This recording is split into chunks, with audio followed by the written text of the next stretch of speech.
This segment of the news is brought to you by Sun Oil Limited. Welcome back.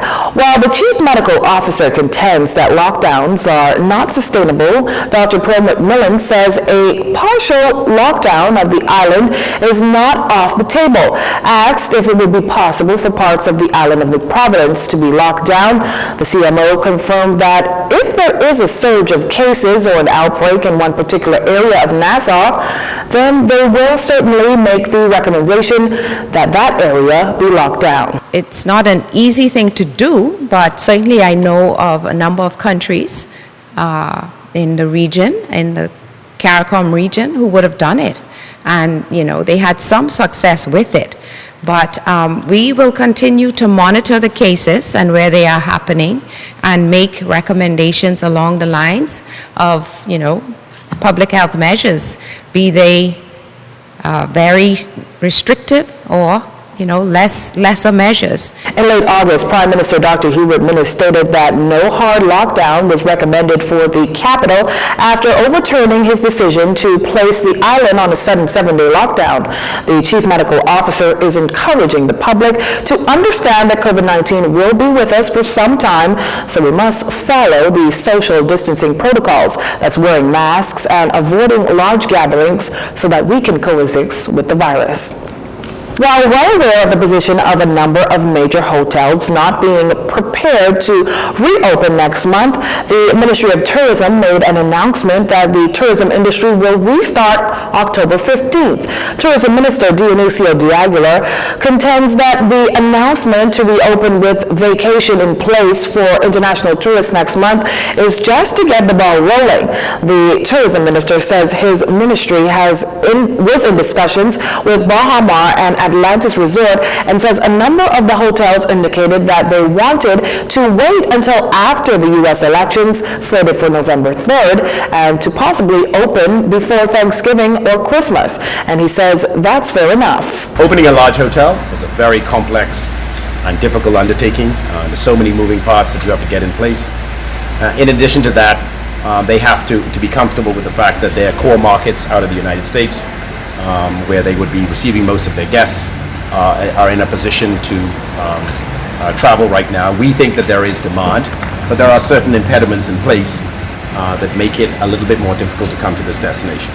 Now, those impediments, according to the minister, include requirements to have a negative RT-PCR test, along with a health visa and vacation in place for 14 days. Minister D'Aguilar says these may not be tourism-friendly, particularly as Bahamas President Graham Davis has said the vacation in place experience is the same as quarantine and said he does not think it's appealing. Here's the tourism minister's response. Any time that you have to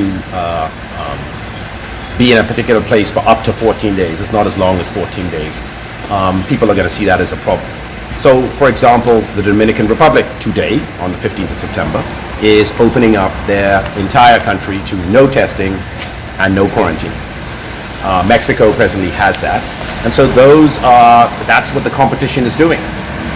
But I don't think we are prepared to go to the extent that they have to open their economy. So, we're working with our public health officials to see what is feasible. The tourism minister says the ministry is constantly reviewing to see how the effects of the health protocols can be kept in place and in some instances ease as much as possible to make it more agreeable to the traveling public and businesses in the tourism sector.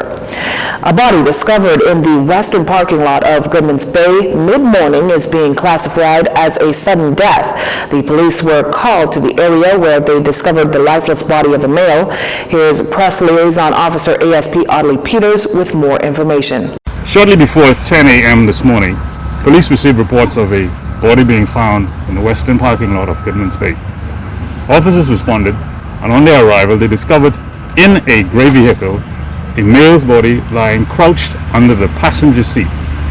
An examination of this body was conducted. There was no injuries found to this body, and That's our information that we have at this time. Prison Commissioner Charles Murphy was also at the scene, which to some may seem unusual. When asked about Murphy's presence, ASP Peters said this. It is unusual. There's information within the vehicle that suggests that it's a possibility that this individual may be a prison officer. And so that's why his presence was here this morning to confirm, but at this moment we're not confirming nor denying whether that individual is a police officer. As there are no visible injuries and the police does not suspect foul play, nor are they suggesting suicide, ASP Peters says an autopsy will be performed to determine the exact cause of death. While it is believed that some 1,000 teachers may have not showed up at schools yesterday, standing in solidarity over concerns of possible exposure to COVID-19, for some teachers, the long-awaited restart of the national exams were executed without any incidents.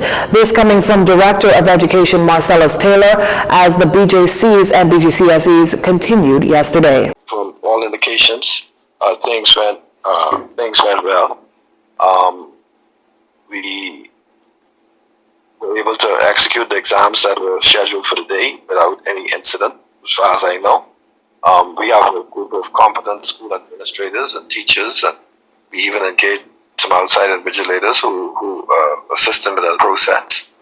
And, at this point, we're satisfied that things went well. Back in July, the exams were postponed due to the second wave of COVID-19. Bahamas Union of Teachers President Belinda Wilson yesterday told a local radio talk show host that she believes some 1,000 teachers would have called in.